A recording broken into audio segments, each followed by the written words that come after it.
kababayan, ito yung sinasabi ko sa inyo kanina na ito pong si Senator Bongo ay may pagka-credit grabber. Bakit? Tingnan nyo mga kababayan ha, ito po ay hindi po niya proyekto. Ito ay proyekto ng gobyerno at pera ng mamamayang Pilipino yung ginastos po dyan. Hindi po kanya. Pero kung titingnan nyo mabuti mga kababayan, dito po sa kanyang post mismo sa kanyang Facebook page na kung saan sinabi po niya, eto daw. Wait lang ha. Yan. May lalapit na ang serbisyong medikal sa Initaw, Misamis Oriental. Pakitama na lamang po ako ha kung ako po ay mali. Nakaisa si Senator Bongo, Chairperson ng Senate Committee on Health, sa matagumpay na inaugurasyon at ribbon cutting ceremony ng Super Health Center sa Barangay Kumilon, Initaw, Misamis Oriental ngayong Lunes, June 16, 2025. Nakasama niya sa pagpapasinaya sina BM Pangki Akain, BM Princess Imano, Mayor Mercy Grace J. Akain at Vice Mayor Enerito J. Akain B.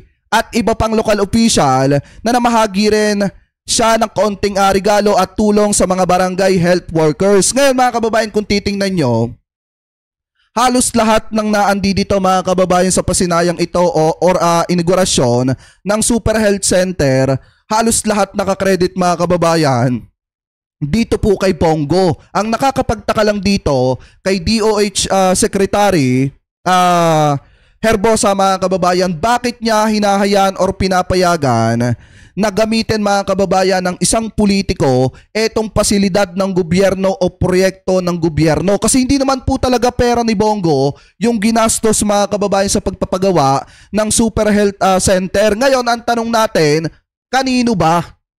Kanino ba talaga etong si DOH Secretary Herbosa mga kababayan? Kay Bongo ba siya o sa mamamayang Pilipino? Bakit niya hinahayaan na gamitin yung proyekto at pasilidad ng gobyerno para lamang po sa propaganda sa sarili niya o personal interest nitong si Bongo mga kababayan? So ngayon, sabi pa dito, basahin pa natin.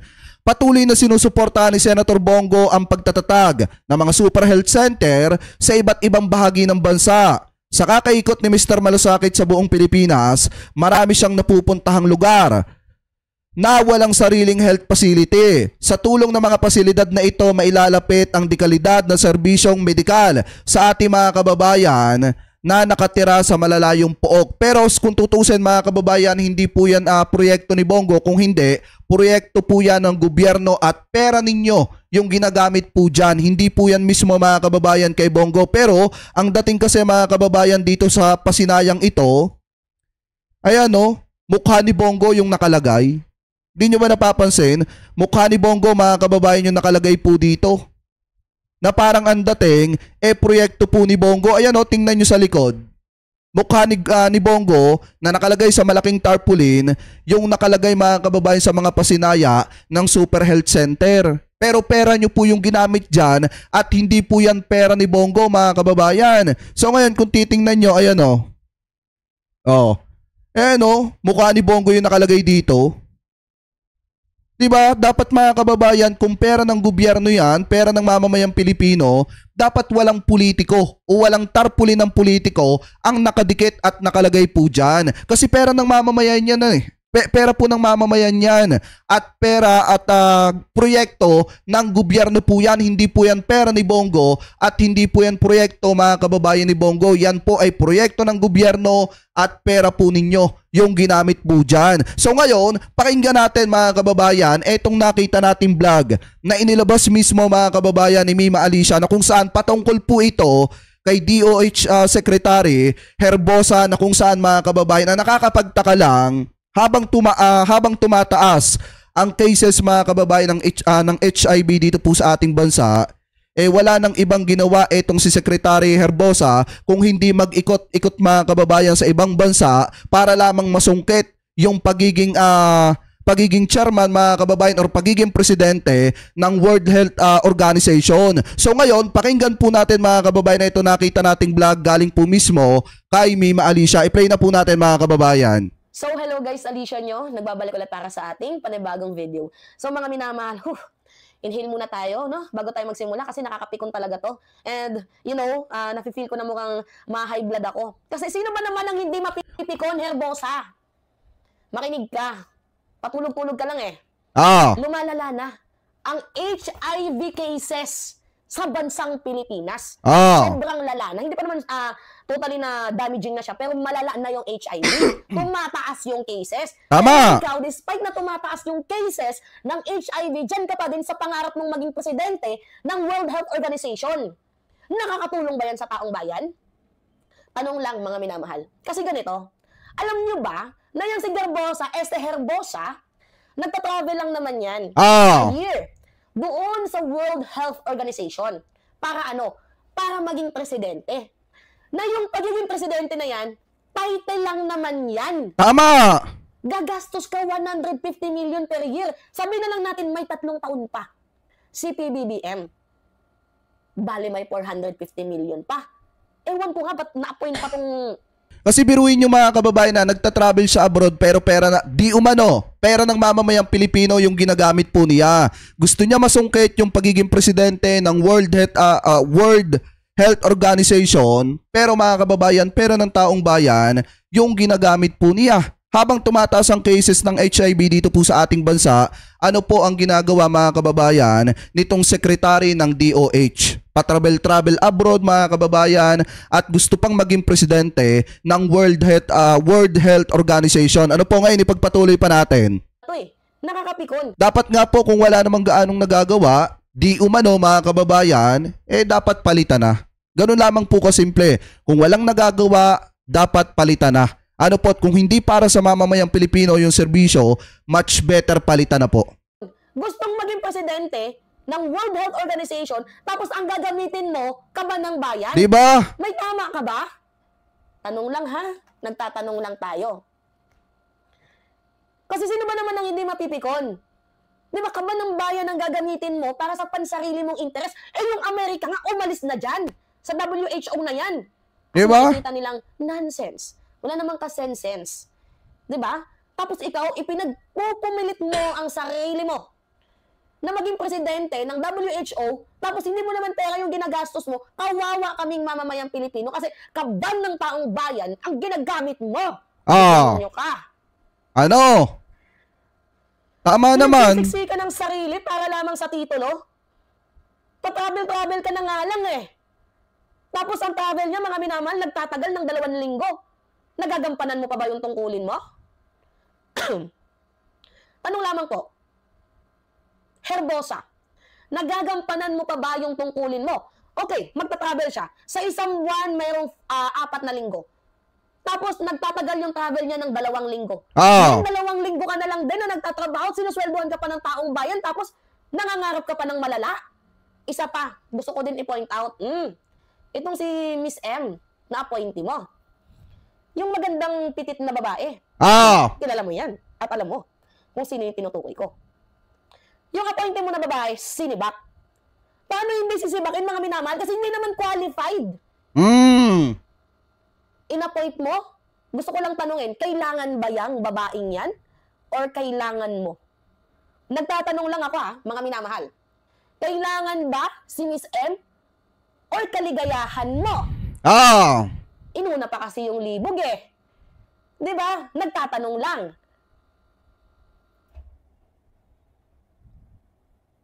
Matindi to mga kababayan. Well, kung sa bagay, ano din to ni Goy eh. Bata, di umano.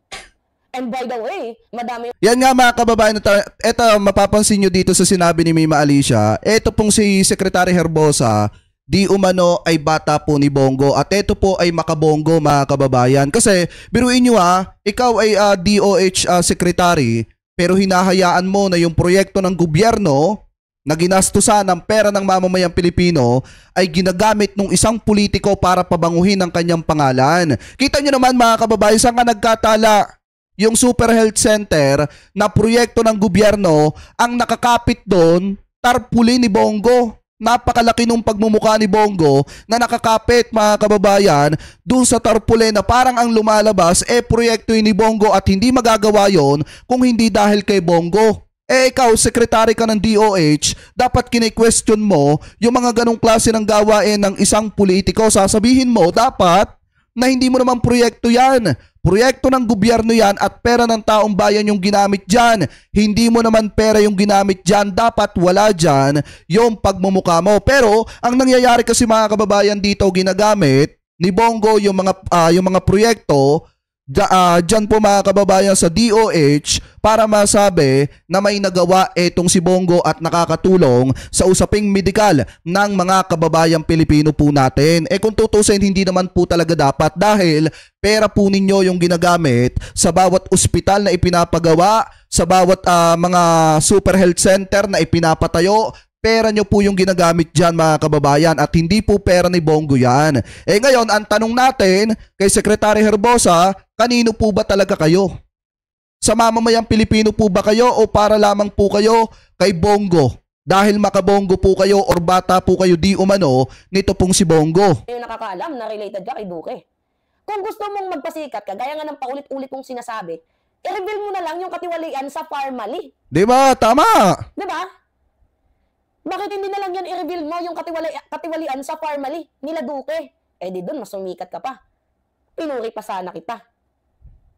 Diba, mga minamahal? Bisitahin naman natin yung mga expired na gamot. Punyeta. Kaya pala hindi kami nabibigyan ng gamot na libre. Diba, sabi ko nga sa inyo nung nakaraan, inuubo actually up to this moment. Pero hindi naman siya, sinumpong na lang yung ubo ko ngayon kasi nag-trigger dahil nga, umuulan, tapos lumalabas si Mima. So, kasalanan ko na yung pagkakataong ito. Pero nung nakaraan kasi, alam niyo kwento, nagpa-check up ako. Hindi ko sinisisi yung hospital dito or yung doktor na nag-check up sa akin. Ang ending, yung sinisisi ko dito yung head. Diba? Which is si Herbosa. Kasi biruin nyo sobrang daming nakapila. Ang haba kong pumilaw, hindi pa ako binigyan ng gamot. Pinabili pa ako. Tapos konting check lang sa baga, okay na. O ngayon, puntahan natin yung gamot. Kamusta yung mga gamot dyan? Na hindi na i-deliver. Tapos ano yung nangyayari? Binabaon. Ano yan? Uten. Pag hindi na i-deliver, baon. Ha? Ganon. Tanong lamang po.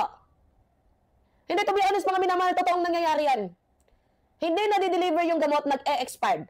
Ngayon na nag-expired, ibinabaon na lang. Parang tinutukhang na lang yung mga gamot. Kaya wag kayong magtaka kung bakit limited lang yung mga natatanggap nyo na libreng gamot at wag kayong magtaka kung bakit pagkatapos yung magpa-check up, kayo na mismo yung bumibili ng gamot, saglit na libre yung gamot. Mga kababayan, kasi may mga ganito po kasi talaga na galawan at nangyayari, mga kababayan, especially dyan po mga kababayan, di umano sa DOH. Sana hindi ka nahawaan ng HIV Sana hindi. Sana hindi ka karmahin sa pinanggagawa mo. Nananalangin pa din ako sa'yo. Lalo pag kumakalat yung HIV cases ngayon. At balita ko madami ka daw babae. Totoo ba yon? Yan! Tanong lang po. Hindi to. Wala naman masamang magtanong. Totoo ba na madami kang babae? Minsan kasi nakakapikon yung mga taong mas inuuna yung libog kaysa yung trabaho Sana hindi totoo. Sana hindi totoo at sana hindi ka nahawaan ng lumalalang sakit na HIV na yan. Punyeta. Kaya sabi ko sa inyo, ayokong ma-high blood mga minamahal Ayokong ma-high blood. Nasasayang yung oras ko sa'yo. At sinasayang mo yung oras ng mamamayang Pilipino. Well, kung sa bagay, tatanggalin din naman yan. Naaamoy ko. Hindi naman kasi tama yung paglilingkod Naamoy ko lang mga minamahal, mukhang tatanggalin naman yan. Pag-pray lang natin. Diba? Pero kung okay naman yung kanyang trabaho, pero hindi naman okay Diba? So, ba't ko pa sinabi na pag naging okay, hindi naman naging okay? So, wala ng chances. Ewan ko, ba't ka pa na-appoint? Pero alam naman natin na tatanggalin na yan, mga minamahal. Pustahan tayo.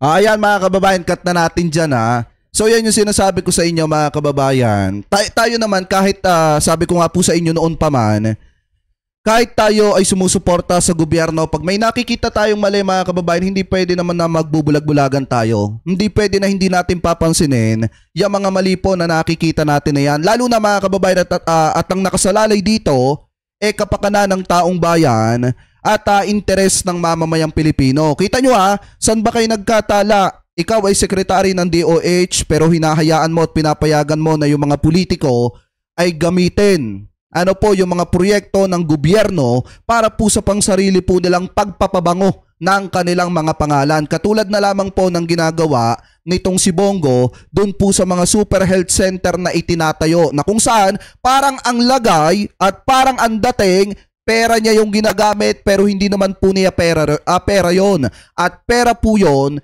ninyo, mga kababayan, pera ng taong bayan yon at proyekto po ng gobyerno yon. Kaya nga po ang tanong natin ang paulit-ulit, kanino ba talaga? Etong si Secretary Herbosa, eto ba ay sa mamamayang Pilipino yung interes o para lamang po sa mga kaibigan niyang politiko na katulad po nitong si Bongo? Sa bagay mga kababayan, ako nagtitiwala ako kay Presidente Marcos na kapag hindi na tama yung ginagawang trabaho ng mga miyembro ng kanyang gabinete at mga tao dyan sa gobyerno, pinapalitan. Mga kababayan, kaya ako may tiwala pa rin ako kung tama ang ginagawa nitong si Herbosa, hindi siya mapapalitan. Pero pagka nabalitaan natin na napalitan po siya, ibig sabihin, hindi na po tama yung kanyang ginagawa bilang sekretary ng DOH, mga kababayan. So ngayon, comment below na lamang po mga kababayan kung ano po masasabi nyo hinggil po dyan sa balitang yan mga kababayan na kung saan eto pong si Bongo ay may pagkadi umano credit grabber, proyekto ng gobyerno pero pinapalabas sa mga kababayan nila. At kung mag-aasta pa, parang kanilang pera ang ginamit do sa pagpapatayo ng mga super health center. At parang sila ang namuhunan dyan. Kaya kung makikita ninyo, napakalalaki ng mga tarpaulin at pagmumukha ni Bongo yung nakalagay dyan. Pero ang totoo po, pera po ng taong bayan yan at hindi po pera ni Bongo yan.